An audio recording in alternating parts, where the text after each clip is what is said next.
Të nderuar televizionistë, përshëndetje, unë jam Flutur Akasa dhe do jemi bashkë në këtë edicion informativ këtu në Drita Televizion. Ju njohim me zhvillimet e ditës. Kryeministri i vendit Edi Rama paralajmëroi kryetarët e bashkive se nuk do të rizgjidhen nëse nuk përmbushin targetin e 1000 investimeve në 61 bashki. Ai nënvizoi se projektet e paketa e maleve janë mundësi për të tërhequr kursimet e shqiptarëve dhe se bashkëpunimi mes pushtetit qendror dhe lokal është kyç për menaxhimin e emergjencave. Rama gjithashtu shpalli krijimin një task force për mbetje plastike dhe investime në infrastrukturën rurale. Në një takim me kryebashkiak të zhvilluar me ditën e së shtunës, kryeministri Edi Rama shprehu pakënaqësinë për përparimin e projektit të investimeve lokale. Ai paralajmëroi se ata nuk do të kenë të drejtë për rizgjedhje nëse nuk realizojnë targetin e 1000 investimeve në 61 bashki, duke shtuar se secili do të vlerësohet sipas mallësisë dhe potencialit të bashkisë së tij. Në momenti kur paketa e maleve u shpall në website-in e vet, ditën e parë kishte 700 e kusur interesime nga shqiptar jashtë dheu. Është një instrument i sigurt për të tërhequr kursimet e shqiptarëve jashtë dheut dhe për të tërhequr edhe shqiptar jashtë dheut që të vinë mbrapsht në dhe të bëjnë një biznes të sigurt, të padiskutueshëm të sigurt, që ju sjell atyre shumë më tepër të ardhura se sa çdo lloj pune e zakonshme që mund jenë duke bërë në Angli apo në Greqi, etj. Tani si ka mundësi që nuk ka mbaruar akoma faza e parë në të gjitha bashkitë? Çfarë është kjo shkencë e madhe për të përcaktuar hartën ku do të bëhet ky zhvillim? Nuk do të ketë asnjëri kandidim të mundshëm nëse nuk do të jetë arritur targeti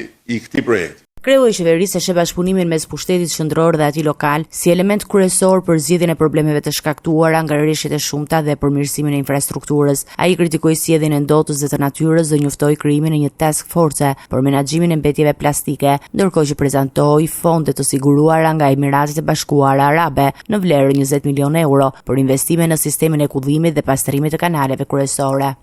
Me një fond të siguruar nga miqtan të çmuar të Emiratet Bashkuara për 20 milion eurosh në mbështetje të zhvillimit rural, të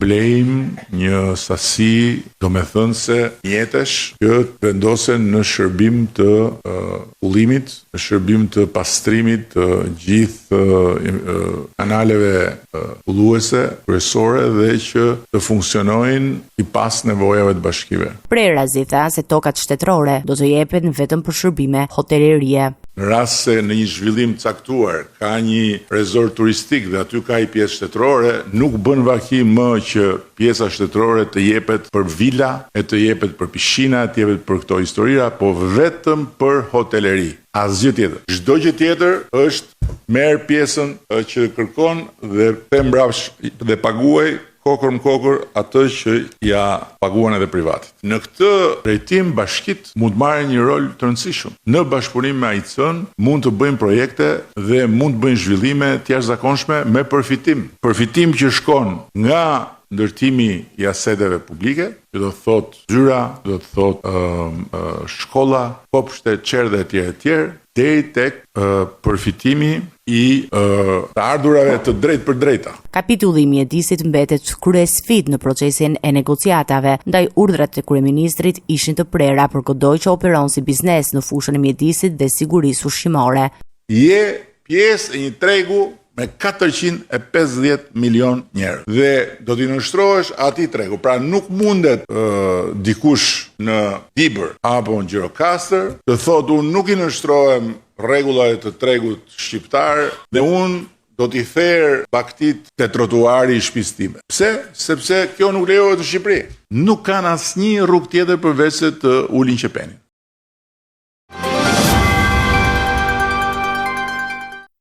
Kryeministri grek Kyriakos Mitsotakis komentoi deklaratat e fundit të Edi Ramës gjatë një paneli në Abu Dhabi, duke i cilësuar ato si të pafat. Mitsotakis tha se e njeh mirë Ramën, i cili her pas here mund të thotë gjëra që nuk duhet.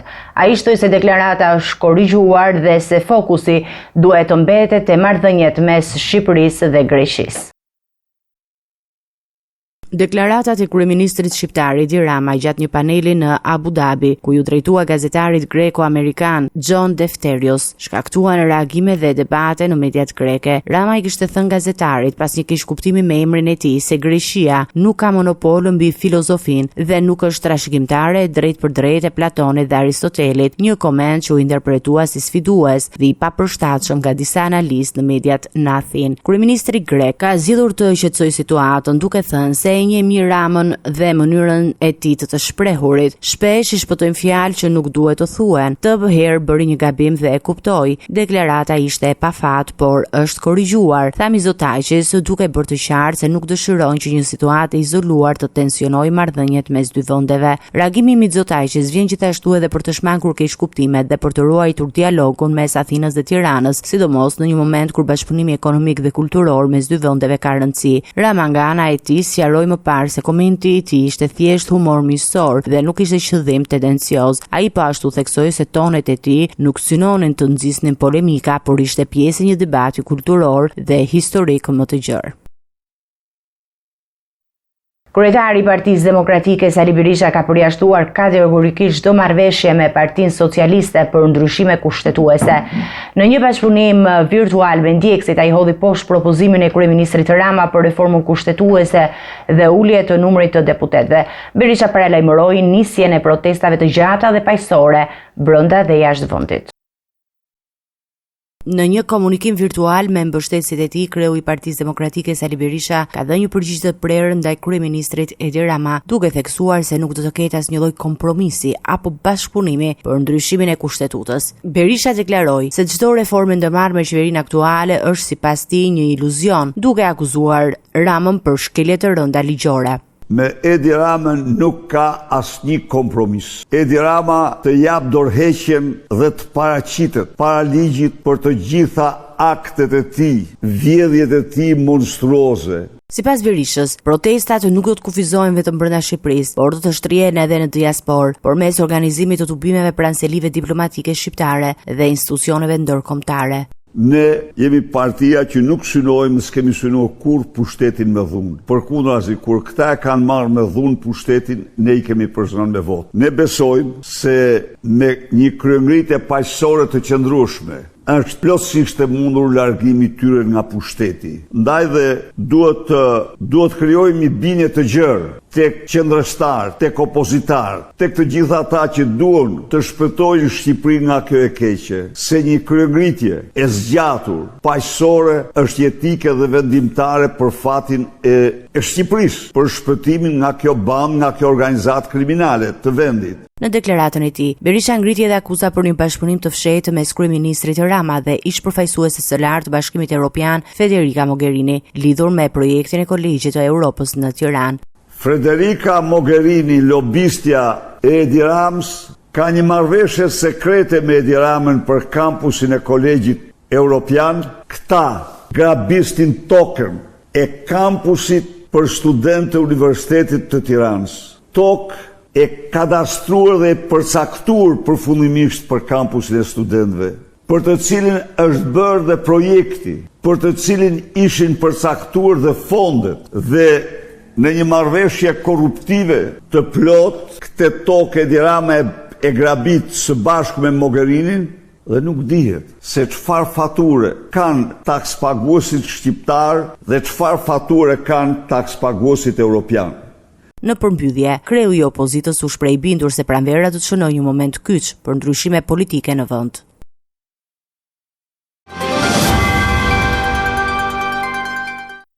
Gjykata e Durrësit ka caktuar masën e sigurisë arrest me burg për 26 vjeçarin Arbër Xhaxha, drejtuesin e mjetit në aksidentin tragjik të mbikalimit të Dajlanit.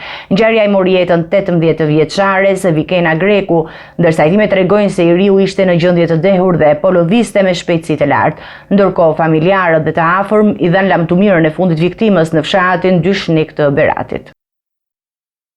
Mes dhimbjes dhe heshtjes, familja Greku, fshatin Dyshnik të Beratit, përcolli për në banesën e fundit vajzën e vetme, Vikena Grekun, 18 vjeçaren që humbi jetën në mënyrë tragjike në një aksident rrugor në hyrje të qytetit të Durrësit. Të afër miq dhe banor të zonës u mblodhën për t'i dhënë lam të mirën, një jetë të re të ndërprerë në mes. Vikena jetonte prej disa vitesh në Gjermani së bashku me prindërit dhe vëllain e vogël, ndërsa në Shqipëri ishte kthyer për pushime dimrore për të kaluar disa ditë pranë gjyshrëve në Berat. Familjarët tregojnë se Eria kishte kohë pa ardhur në vendlindje dhe rikthimi i saj kishte qenë i mbushur me emocione dhe mall për njerëzit të afërm. Aksidenti ndodhi mbrëmjen e 15 janarit rreth orës 23:15 teksa Vikena udhtonte si pasagjere në një automjet tip BMW X5 që po lëvizte nga Tirana drejt Durrësit. Sipas hetimeve paraprake, mjeti po udhtonte me shpejtësi të lartë ku drejtuesi humbi kontrollin, u përplas me barrierat mbrojtëse të mbikalimit të kura i Dajlanit dhe ra nga lartësia, duke përfunduar poshtë urës. Si pasojë përplasjes së fortë, 18 vjeçaria humbi jetën ndërsa 2 mësor mbetën të plagosur. Drejtuesi i automjetit Arbër Xhaxha, 26 vjeç, u transportua në spital ku nga verifikimet rezultoi se kishte drejtuar mjetin në efektin e alkoolit. Burimet bën me dije se ai kishte marrë drejtim të gabuar në rrugë duke rritur rrezikun dhe duke shkaktuar aksidentin fatal. Gjykata vendosi ndaj 26 vjeçarit masën e sigurisë arrest me burg, ndërsa ai do të tohet për vepra penale të shkeljes së rregullave të qarkullimit rrugor, me pasojë vdekjen dhe drejtimin e automjetit në mënyrë të parregullt. 3 ish zyrtar të burgut të Durrësit do të qëndrojnë në arrest shtëpie pas hetimeve për shpërdorim detyre të lidhur me arratisjen e të paraburgosurit Altin Doci. 2 të tjerë janë lënë në arrest shtëpie, ndërsa 3 të tjerë do të paraqiten rregullisht para autoriteteve. Avokatët e të dyshuarve kundërshtojnë vendimin e gjykatës duke pretenduar se klientët e tyre vepruan sipas protokolleve të transportimit. Gjykata e Durrësit ka vendosur masat e sigurisë për 8 ish zyrtar të burgut të Durrësit, të cilët u arrestuan pas dyshimeve se nuk zbatuan procedurat gjatë transportit të paraburgosurit Altin Doci në spitalin e Durrësit. Nga ky ai mundi të arratisej. 3 prej tyre, përfshir i zëvendës shefin e policisë së burgut dhe 2 efektiv që shoqëronin 39 vjeçarin, janë lënë në arrest me burg. 2 të tjerë, një infermier dhe një zyrtar informacioni, do të qëndrojnë në arrest shtëpie, ndërsa 3 të tjerë, përfshir 2 efektiv të tjerë dhe një administrator, janë lënë detyrim paraqitje para autoriteteve. Avokatët dhe ish zyrtar të mbetur në masa sigurie deklaruan se klientët e tyre kanë zbatuar procedurat e transportit dhe se prokuria nuk ka provat mjaftueshme për të mbajtur masat aktuale. Burimet e gjykatës bën me dije se gjatë seancës fillimisht prokuroria kërkoi arrest me burg për të gjithë të dyshuarit, por pas shqyrtimit të argumenteve të mbrojtjes u ndryshua vendimi për disa prej tyre. Arratisja e Altin Docit ka nxitur gjithashtu arrestimin e ish drejtorit të burgut Indrit Sërloj, i cili u la në arrest shtëpie, ndërsa ngjarja ka vënë në qendër të hetimeve organizimin dhe përgjegjësitë e brendshme të institucioneve penitenciare. Autoritetet e burgjeve dhe prokuria po vijojnë punën për të përcaktuar çdo mangësi dhe për të marrë masa ndaj përgjegjësve, ndërsa çështja ka ngjallur reagime të forta publike për sigurinë dhe menaxhimin e të paraburgosurve në Shqipëri. Një operacion antidrog i policisë së Tiranës ka çuar në arrestimin e një 45 vjeçari në periferi të kryeqytetit. Gjatë kontrollit aty u gjet një sasi e konsiderueshme kokainë dyshuar për shpërndarje në zona të ndryshme të qytetit. Në vijim policia sekuestroi gjithashtu edhe 2 armë zjarri, një motomjet dhe sënde të tjera të kundralishme. Strukturat e policisë së Tiranës në kuadër të goditjes së veprimtarive kriminale në fushën e narkotikëve kanë finalizuar me sukses operacionin e goduar Karko 1, duke vënë pranga një shtetas 45 vjeç, banues në kryeqytet. Arrestimi u krye në një parkim në periferi të Tiranës pas një periudhe monitorimi nga ana e seksionit për hetimet e narkotikëve. Sipas uniformave blu, gjatë kontrollit fizik dhe të mjetit, policia i gjeti një pako me lëndë narkotike e dhojt kokainë, e cila dyshohej se do të shitej në sasi në zona të ndryshme të Tiranës. Sasia e sekuestruar ka peshën totale për 1 kg e 39.4 gram dhe u administrua me njëherë si provë materiale. Pas arrestimit, kontrolli u ushtri edhe në banesën e të dyshuarit ku u gjetën dhe u sekuestrua një armë gjahu dhe një armë sportive të mbajtura pa autorizim, si dhe një motomjet dhe një telefon celular të cilët dyshohet se përdoreshin për aktivitetin kriminal. Policia bën me dije se 45 vjeçari ishte në vëzhgim prej kohësh bazuar në informacione operative, ndërsa operacioni u finalizua pa incidente. Të gjitha materialet procedurale janë referuar prokurisë së Tiranës për veprimet mëtejshme ligjore. Policia kufitare e Korçës ka proceduar penalisht një 67 vjeçar që tentoi të hynte në Shqipëri me një shumë të konsiderueshme parash të padeklaruara. Gjatë kontrollit në pikën kufitare të Kapshticës aty u gjetën 10 mijëra dollar amerikan të fshehur në trup. Në vijim të veprimeve, policia sekuestroi edhe një tjetër shumë të madhe eurosh në banesën e tij. Një tjetër rast i shkeljes së rregullave të deklarimit të valutës në kufi është evidentuar nga Policia Kufitare e Korçës në kuadër të kontrolleve të shtuara dhe bazuar në informacione të siguruara në rrugë operative. Uniformat blu kanë ndaluar për kontroll një automjet në afërsi të pikës së kalimit kufitar të Kapshticës, që drejtoi nga një shtetas 67 vjeçar banues në Korçë. Gjatë kontrollit fizik të ushtruar ndaj drejtuesit të mjetit, shërbimet e policisë konstatuan se ai mbante të fshehura në trup një shumë prej 38.000 dollarësh amerikan, të cilat nuk ishin deklaruar sipas procedurave ligjore në hyrje të territorit shqiptar. Menjëherë pas konstatimit, shuma monetare u sekuestrua në cilësinë e provës materiale. Hetimi u shtri edhe më tej në banesën e 67 vjeçarit, ku policia e gjeti dhe sekuestroi një tjetër shumë parash, rreth 35.000 euro. Sipas autoriteteve, dyshohet se shumat monetare lidhen me veprimtari të palishme financiare. Në përfundim të veprimeve proceduriale, materialet janë referuar prokurisë së Korçës, ndërsa ndaj shtetasit rëndojnë akuzat për mosdeklarim në kufi të hollave dhe sendeve me vlerë, si dhe pastrimin e produkteve të veprës penale ose veprimtarisë kriminale. Hetimet vijojnë për të zbardhur plotësisht burimin e parave të sekuestruara. Polumbarët e Reneas po vijojnë operacionin për gjetjen e 30 vjeçarit Jurgen Karaj, i cili mbeti dhe u rrëmbye nga rrjedha e projit Dars pas aksidentit automobilistik në Klos në 10 janar. Familjarët mbeten në pritje ndërsa situata bëhet gjithnjë më vështirë me kalimin e ditëve pa rezultate. Drejtuesi i automjetit u arrestua pasi ishte në gjendje të dehur dhe la mikun e tij të mbetur pas aksidentit.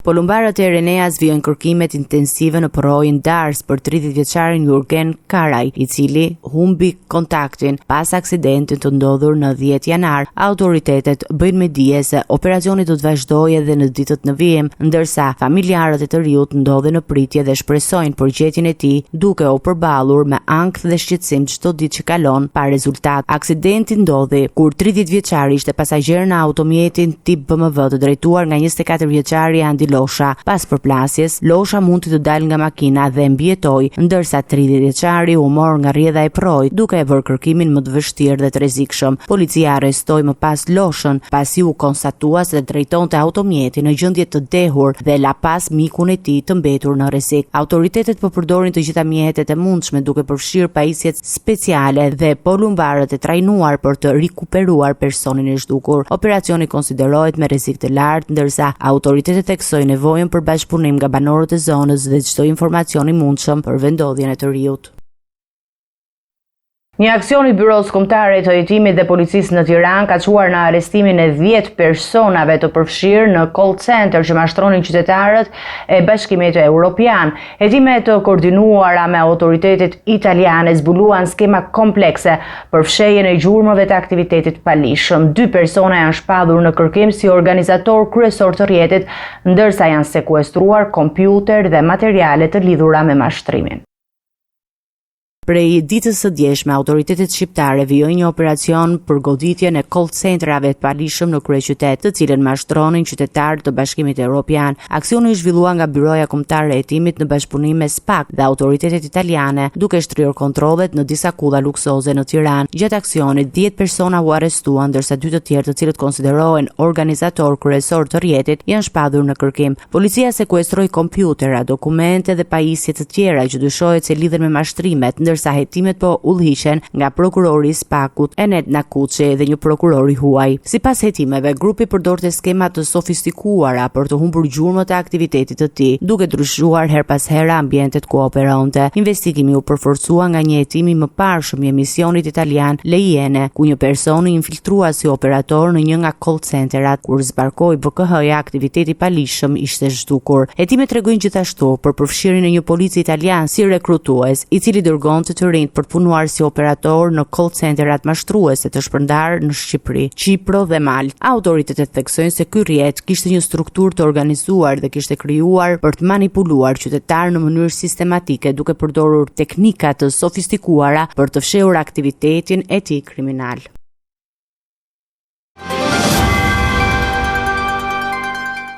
Të nderuar teleshikues, do të njihemi me parashikimin e motit. Territori shqiptar për datën 18 janar 2026 do të jetë në ndikimin e masave ajrore të qëndrueshme, duke sjellë mot kryesisht të kthjellët në pjesën më të madhe të vendit. Paraditja do të jetë me mot të kthjellët dhe temperatura të ulëta, ndërsa pasditja sjell rritje graduale të temperaturave dhe diell në të gjithë territori. Temperatura minimale pritet të zbresë deri në -3 gradë Celsius, ndërsa ajo maksimale do të arrijë deri në 13 gradë Celsius në zonat bregdetare dhe jugore. Gjatë ditës priten rreth 6 deri në 8 orë me diell në shumicën e qyteteve. Era do të fryejë lehtë nga drejtimi verilindor me shpejtësi 2 deri në 4 metra për sekond. Deti do të ketë dallgëzim të ulët rreth 1 ball. Indeksi ultraviolet për Tiranën më 18 janar 2026 pritet të jetë i ulët rreth 1. Sipas të dhënave astronomike, lindja e diellit në Tiranë më 18 janar do të jetë rreth orës 6:56 minuta, ndërsa perëndimi rreth orës 16:46 minuta. Temperaturat minimale dhe maksimale për disa qytete kryesore të Shqipërisë do të jenë si më poshtë. Shkodër 4 deri në 10 gradë Celsius. Kukës -1 deri në 4 gradë Celsius. Peshkopi 0 deri në 4 gradë Celsius. Tiranë 7 deri në 12 gradë Celsius. Durrës 6 deri në 13 gradë Celsius. Kavaj 3 deri në 12 gradë Celsius. Elbasan 4 deri në 10 gradë Celsius. Bera 3 deri në 12 gradë Celsius. Korçë -3 deri në 1 gradë Celsius. Vlorë 8 deri në 13 gradë Celsius. Gjirokastër 3 deri në 9 gradë Celsius. Sarandë 5 deri në 13 gradë Celsius.